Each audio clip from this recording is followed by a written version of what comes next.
परवानगी असेल आणि ती जे काही करेल त्याला माझा पूर्ण सपोर्ट असेल आणि ती जर काही कंटेंट क्रिएट करेल तर पहिला सबस्क्रायबर मी असेल आणि निश्चितपणे मी तर असं म्हणेन की मी त्याला एकच गोष्ट सांगेल की कुठलंही करिअर केलं तरी मेहनत महत्वाची असते. सो म्हणजे तिला मेहनत करणं हे महत्वाचं असेल. धन्यवाद सर. धन्यवाद. वा वा, क्या बात है. पहिलाच प्रश्न अप्रतिम होता. आता दुसरं नाव माझ्याकडे आहे करण सोनावणे याचं.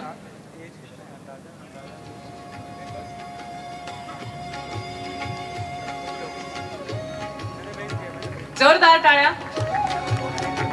मला खात्री आहे खूप फोकसने तू तुझा प्रश्न तयार ठेवलेला असणार आहेस, बरोबर? नमस्कार सर. पहिलं तर तुम्हाला गुढीपाडवाच्या आणि नवीन वर्षाच्या हार्दिक शुभेच्छा. थँक्यू. तुम्हाला खूप खूप शुभेच्छा.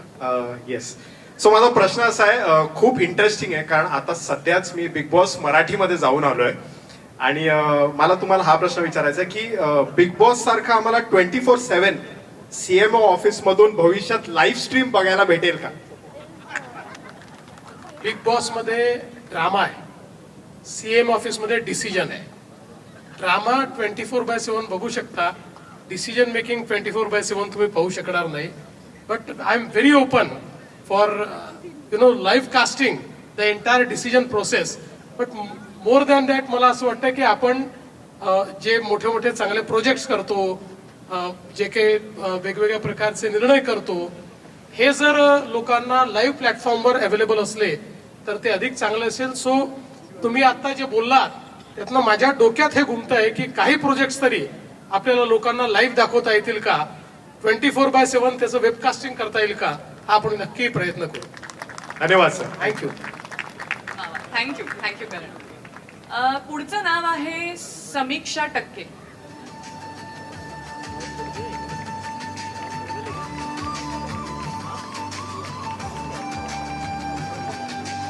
हाय समीक्षा, वेलकम. तू पण तयार आहेस तुझ्या प्रश्नाबरोबर? माझा थोडा सिरियस प्रश्न आहे तुमच्यासाठी. टॉप क्रिएटर्स जे आहेत ते सध्या खूप थ्राईव्ह करतायत, पण मिड क्रिएटर्स आणि जे कॉन्टेंट चालू करतायत तसे क्रिएटर्स त्यांना अजून स्ट्रगल, म्हणजे आम्ही सगळे स्ट्रगल करतोय. तर ब्रँड आणि क्रिएटर मधला जो गॅप आहे तो ब्रिज कसा होईल आणि त्यासाठी व्हायरल कॉन्टेंट जो आम्ही बनवतो तो वायबल इन्कम मध्ये ट्रान्सफर कधी होणार आहे आणि त्यासाठी आपण काही पॉलिसीज विचार करताय का? निश्चित. इनफॅक्ट नुकतंच माझी एक मीटिंग युट्यूबचे सीईओ नील मोहन यांच्याशी झाली आणि त्या मीटिंग मध्येही आम्ही हाच विचार केला की आपल्याला क्रिएटर्स आणि ब्रँड्स कसे जवळ आणता येतील, क्रिएटर्स करता अधिक चांगली इकोसिस्टीम कशी तयार करता येईल आणि ही जी जर्नी आहे फ्रॉम व्ह्यूज टू व्हॅल्यू, ही जर्नी आपल्याला कशी चार्ट आउट करता येईल. सो निश्चितपणे त्या संदर्भात आपल्याकडे आपण आपली एव्हीजीसी पॉलिसी केलेली आहे आणि त्या पॉलिसीमध्ये अनेक गोष्टी इन्फ्रास्ट्रक्चरशी रिलेटेड तर आहेतच, पण त्याशिवाय आपल्याला ही जी एक मोठी क्रिएटर्स इकॉनॉमी आहे, या क्रिएटर्स इकॉनॉमीमध्ये आपल्याला मिनिंगफुल कॉन्ट्रीब्युशन कसं देता येईल आणि त्या दृष्टीनं वर्ल्ड क्रिएटर्स जी एक इकॉनॉमी आहे त्याच्यामध्ये आपले क्रिएटर्स हे कसे त्याचा पार्ट होऊ शकतील. जसं तुम्ही सांगितलं की एक लीग आहे, या लीग मधले लोक तर त्याचा पार्ट आहेत, पण आज अगदी छोट्यातल्या गावातल्या छोटासा व्यक्ती देखील मोठा कंटेंट क्रिएटर होतो, पण तो थोडा ब्रँड्स पासून दूर राहतो. तर त्याचं कनेक्शन करणं हे अत्यंत महत्वाचं आहे आणि सरकार नक्की त्याकरता प्रयत्न करत आहे.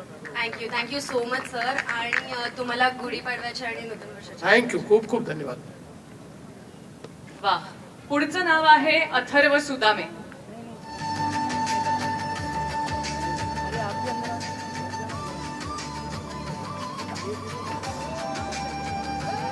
हॅलो, नमस्कार. नमस्कार सर. नमस्कार. सर माझा प्रश्न आहे की आता एव्हीजीसी सेक्टर जे आहे ते आता खूप मोठं होते, पण स्टुडंट्सला तरी एक प्रश्न असतो की नंतर जाऊन काय करायचं. त्यांच्यासमोर एखाद दुसराच कोर्स असतो, मेडिकल, इंजिनिअरिंग असंच असतं. तर त्याच्यासाठी सरकार असं काही करू शकतं की तो पण कोर्स उपलब्ध करू शकतं ज्याच्याकडून त्यांचा पाथ क्लिअर होईल? मला असं वाटतं अथर्वनी अगदी योग्य प्रश्न विचारलेला आहे. कारण आपल्याकडे अजूनही म्हणजे एवढी मोठी क्रिएटर्स इकॉनॉमी तयार होते एक प्रकारे आपला यूथ खूप मोठ्या प्रमाणात अट्रॅक्ट होतोय, पण फॉर्मल एक त्याला जो शेप द्यायला पाहिजे एज्युकेशनमध्ये तो आपण फार देऊ शकलो नाही. आणि म्हणूनच आपल्या देशाचे माननीय प्रधानमंत्री श्री नरेंद्र मोदीजी यांनी मागच्या वर्षी महाराष्ट्राला वेव्स होस्ट करायला दिला. आणि वेव्सच्या माध्यमातून एक महत्वाची गोष्ट जी झाली की जसं आपल्याकडे IIT आहे तसं आता आपल्याकडे IICT सुरू झालं, Indian institute of creative technology. आणि Indian institute of creative technology हे आपलं हब आहे की जे अशा प्रकारच्या क्रिएटर्स इकॉनॉमीमध्ये जो एक ह्युमन रिसोर्स आपल्याला लागतो किंवा जे ट्रेनिंग लागतं किंवा त्याकरता जे इन्फ्रास्ट्रक्चर लागतं अशा सगळ्या गोष्टीची इकोसिस्टीम ते तयार करेल आणि त्याचा उपयोग आपण हब म्हणून करू आणि त्याचे स्पोक्स वेगवेगळ्या ठिकाणी आपण तयार करू. सो या हब अँड स्पोक मॉडेलमुळे तुम्ही जो आता प्रश्न विचारला की आपल्याला पुढच्या काळामध्ये एखाद्या मुलाला असं वाटलं की करिअर या क्षेत्रात करायचंय आणि त्याकरता जे काही एज्युकेशनल बॅकग्राऊंड आहे तेही माझं या क्षेत्रातलं असलं पाहिजे. So that is now very much possible आणि ते आपण करतो. थँक्यू. वा. पुढचं नाव आहे श्रीमान लेजंड.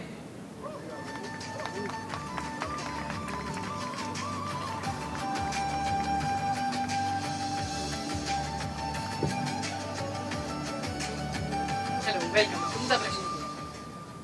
नमस्कार सीएम सर, गुढीपाडव्याच्या खूप साऱ्या शुभेच्छा तुम्हाला. Yes, thank you. तर आता मला गाड्या चालवायला पण आवडतात आणि मी गेमर पण आहे. तर माझ्या डोक्यात असा प्रश्न आला की तुम्ही जसा गाड्यांसाठी समृद्धी महामार्ग बनवला आणि बरेच हायवे बनवताय तसं माझ्यासारख्या गेमरला त्याचा हायवे म्हणजे इंटरनेट आहे. तर मी बघतो की महाराष्ट्रामध्ये बऱ्याच खेड्यापाड्यांमध्ये ग्रामीण भागामध्ये तेवढं पॉवरफुल इंटरनेट अजूनही नाहीये. तर आम्हाला लॅग फ्री सर्व्हिस आणि चांगल्या क्वालिटीची स्ट्रीमिंग कधी करायला मिळेल?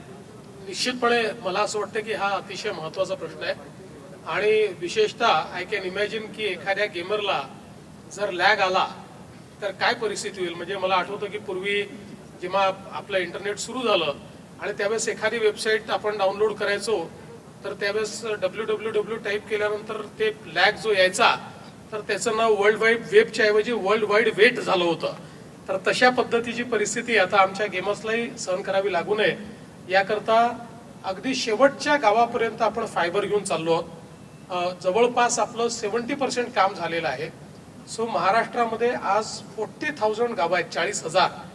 या 40,000 गावांमध्ये आपलं जी फायबर आहे ती आता पोचते आणि ती पोचल्यानंतर त्या ठिकाणी आपण चांगल्या स्पीडचं, चांगल्या बँडविड्थचं आपण त्या ठिकाणी कनेक्टिव्हिटी जी आहे ती निश्चितपणे उपलब्ध करून देऊ. कारण हे खरं आहे की जसं गाडी करता हायवे आवश्यक आहे तसं तुमच्याकरता बँडविड्थ आवश्यक आहे. ती बँडविड्थ निश्चितपणे आपण देऊ. मी तुम्हाला अश्युअर करतो की येत्या 2 ते 3 वर्षात अगदी गावामध्येही एखादा जो कोणी ई स्पोर्ट्सवाला आहे, कोणी गेमर आहे, याच्यापैकी कोणी असलं तरी त्याला त्या ठिकाणी त्याची हार आणि जीत ही लॅगमुळे होणार नाही, ती त्याच्या स्किलमुळे होईल. पण there will be no lag. आम्ही 100% त्याला बँडविड्थ देऊ.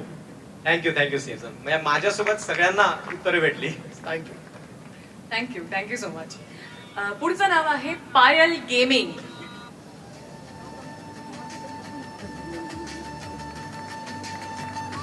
हेलो, हाय, नमस्कार. नमस्ते सीएम सर. सर, जो आज दुनिया टॉप गेम्स खेलती है वो या तो यूएस, चाइना, जापान या फिर साउथ कोरिया में बनते हैं. तो क्या हम महाराष्ट्र में भी ऐसा इंफ्रास्ट्रक्चर या ट्रेनिंग देख सकते हैं जिससे आने वाले टाइम पे हम इंटरनेशनल लेवल के गेम्स बना सके? नहीं, निश्चित रूप से हम लोगों को ये करना ही होगा और मैं तो ये मानता हूँ कि अभी ये राइट समय है कि जब हम लोग हमारे लिए नहीं वर्ल्ड के लिए गेम्स तैयार करें. हमारे यहाँ तैयार हो और वर्ल्ड उस प्रकार के गेम्स खेले. इसलिए हमने जो एवीजीसी की पॉलिसी तैयार की है उस पॉलिसी में करीब 12 हब्स हम लोग तैयार कर रहे हैं. ये जो हब्स होंगे ये एक प्रकार से कंप्लीट इकोसिस्टम आपके लिए तैयार करेंगे जहां पर हम लोग जो गेम्स जो क्रिएट करने हैं वो क्रिएट कर पाएंगे. इसके साथ साथ हम लोग ये भी प्रयास कर रहे हैं कि इसकी कंप्लीट जो इकोसिस्टम के लिए फंडिंग की आवश्यकता है या एक प्रकार से क्रिएटर्स को फंड्स के साथ कनेक्ट करना है.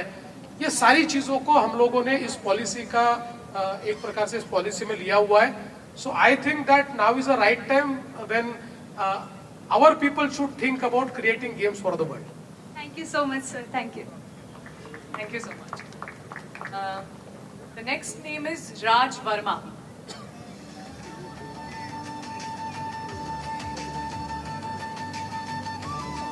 Hello, welcome. नमस्ते सर, मेरा क्वेश्चन ये है, मैं भी एक क्रिएटर हूँ, यहाँ पे इतने सारे क्रिएटर्स हैं। क्रिएटर्स हर मंथ, हर हफ्ते, मतलब साल भर बहुत significant amount of money spend करते अपने रिसोर्सेज पे, स्टूडियोज पे, इक्विपमेंट्स पे। जैसे इंडिया में स्पोर्ट्स एथलीट्स के लिए प्रॉपर कॉम्प्लेक्स है, क्या क्रिएटर्स के लिए एक dedicated complex AVGC complex Maharashtra build कर सकता है, जिसमें हम एक्सेस कर सकते हैं इंफ्रास्ट्रक्चर को और रिसोर्सेज को, जो हम सबको हेल्प करे? बिल्कुल, हम लोगों ने ये तय किया है, इस प्रकार के कॉम्प्लेक्स हम लोग तैयार करने वाले हैं। और विशेष रूप से हम लोगों ने तय किया है कि हमारा जो न्यू मुंबई एयरपोर्ट है, इससे करीब बहुत ही पास इसके हम लोग एक 50 एकर्स जगह हम लोगों ने तय की है। इस जगह पर हम लोग इस प्रकार के कॉम्प्लेक्स तैयार करेंगे जहां पर ई स्पोर्ट्स भी खेले जाएंगे, जहां कंटेंट क्रिएशन भी होगा।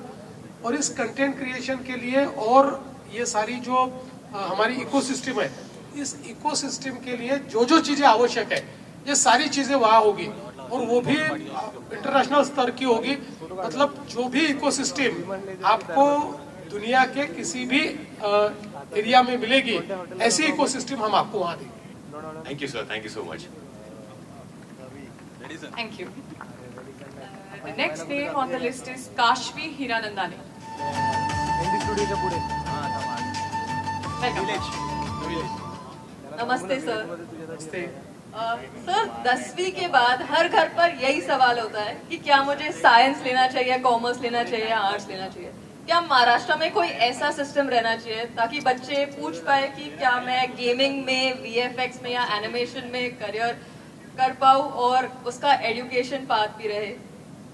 बिल्कुल सही बात आपने कही, और मैं तो ऐसा मानता हूँ कि जिस तेजी के साथ क्रिएटर्स इकोनॉमी आगे बढ़ रही है, मुझे तो ऐसा लगता है कि दिस इज द बेस्ट करियर। अब धीरे धीरे ये हमारे बच्चों को इसके और को ले जाना पड़ेगा, क्योंकि ग्लोबली अब हमारे ग्लोबल इकोनॉमी में इसका शेयर जिस प्रकार से बढ़ रहा है, जिस प्रकार से एम्प्लॉयमेंट क्रिएशन इस क्षेत्र में हो रही है, तो हमको भी इस अभी तक तो एक बात यह है कि आप जैसे कई लोगों के भरोसे ये क्षेत्र बड़ा हुआ है, पर इसको बहुत फॉर्मल क्षेत्र के रूप में अभी अभी देखा जाने लगा है। लेकिन मुझे ये बताते हुए बहुत हर्ष होता है कि Maharashtra was the first state which created AVGC policy. We created it in 2017। Now this is our second AVGC policy.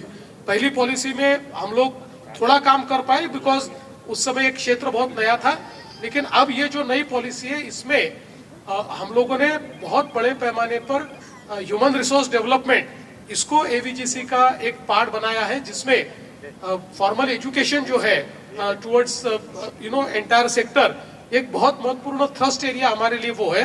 और उसके साथ साथ हम लोग ये मानते हैं कि आने वाले दिनों में एक बहुत बड़ा एम्प्लॉयमेंट देने वाला भी ये सेक्टर होने वाला है। उसी के चलते हम लोग एक बहुत बड़ी ट्रेन मैन पावर इसमें खड़े करना चाहते हैं, और मैं ऐसा मानता हूं कि अब ये समय भी आ गया है कि हम लोग इसको बिल्कुल हमारी स्कूल एजुकेशन से शुरू करें। धन्यवाद सर। Thank you. आणि या लिस्ट मधलं शेवटचं नाव आहे मॉर्टन.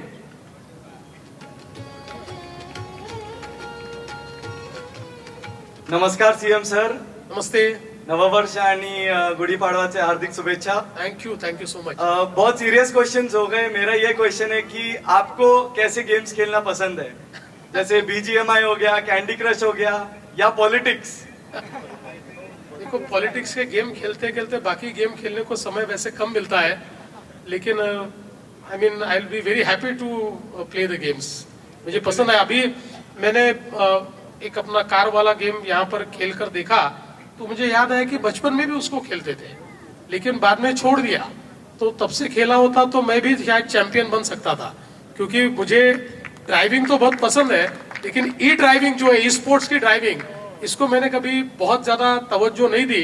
तो आई थिंक, और एक सबसे बड़ी बात यह है कि in sports never is a long time. आप कभी भी शुरू कर सकते हैं. तो I will be very happy to start. Thank you. Thank you sir. आत्ता जे काही प्रश्नोत्तर झाले त्याच्यावरनं ह्या क्षेत्रात सगळ्यांचंच भवितव्य खूप उज्ज्वल आहे ह्याची खात्री. मला एक विनंती करायची आहे, ज्या ज्या लोकांनी प्रश्न विचारले हां. त्या सगळ्यांना मी या ठिकाणी सोशल मीडिया साईट्सवर बघत असतो, त्यांच्या रील्स बघत असतो, त्यांचं कंटेंट बघत असतो. त्यामुळे माझी त्या सर्वांना विनंती आहे की मला त्यांच्यासोबत एक फोटो काढायचा आहे. So can everybody come to the stage. आता ज्या ज्या लोकांशी आपण संवाद साधला क्रिएटर्सशी त्यांना मी विनंती करते की त्यांनी रंगमंचावरती यावं.